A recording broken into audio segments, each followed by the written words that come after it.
CSIR net എക്സാമിന് apply ചെയ്യാൻ സമയമായി. അപ്ലൈ ചെയ്യേണ്ട ലാസ്റ്റ് ഡേറ്റ് ജൂൺ 23-നാണ്. CSIR എക്സാമിന്റെ ക്വാളിഫിക്കേഷൻ, എക്സാം പാറ്റേൺ, സ്കോപ്പ് തുടങ്ങിയവ നമുക്കൊന്ന് നോക്കാം. ഒരു വർഷം 2 പ്രാവശ്യമാണ് CSIR നെറ്റ് എക്സാം നടക്കുക. June cycle and December cycle. എക്സാമിൽ 3 പാർട്ടുകൾ ഉണ്ടാവും. പാർട്ട് എയിൽ ടോട്ടൽ 20 ക്വസ്റ്റ്യൻസ് ആണ് ഉണ്ടാവുക. അതിൽ 15 എണ്ണം എഴുതിയാൽ മതി. ഓരോ ക്വസ്റ്റ്യൻസിനും 2 മാർക്ക് വീതം. പാർട്ട് ബിയിൽ 25 ക്വസ്റ്റ്യൻസിൽ 20 അറ്റൻഡ് ചെയ്യണം. ഓരോ ക്വസ്റ്റ്യൻസിനും 3.5 മാർക്ക്, ടോട്ടൽ 70 മാർക്ക്. പാർട്ട് സിയിൽ 30 ക്വസ്റ്റ്യൻസിൽ 20 അറ്റൻഡ് ചെയ്തിരിക്കണം. ഓരോ ക്വസ്റ്റ്യൻസിനും 5 മാർക്ക് വീതം, ടോട്ടൽ 100 മാർക്സിന്റെ ചോദ്യങ്ങളാണ് പാർട്ട് സിയിൽ ഉണ്ടാവുക.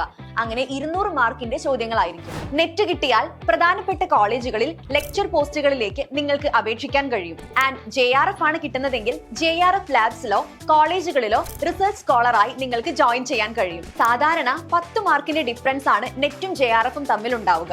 റിസർച്ച് ഫീൽഡിലേക്ക് അല്ലെങ്കിൽ ലെക്ചർ ഫീൽഡിലേക്ക് പോവാൻ ആഗ്രഹിക്കുന്നവരാണെങ്കിൽ ഇപ്പോൾ തന്നെ CSIR നെറ്റ് എക്സാമിനുള്ള ആപ്ലിക്കേഷൻ കൊടുത്തോളൂ.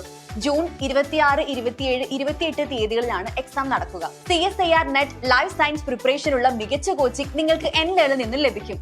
കൂടുതൽ വിവരങ്ങൾക്ക് കോൺടാക്ട് ചെയ്യാം.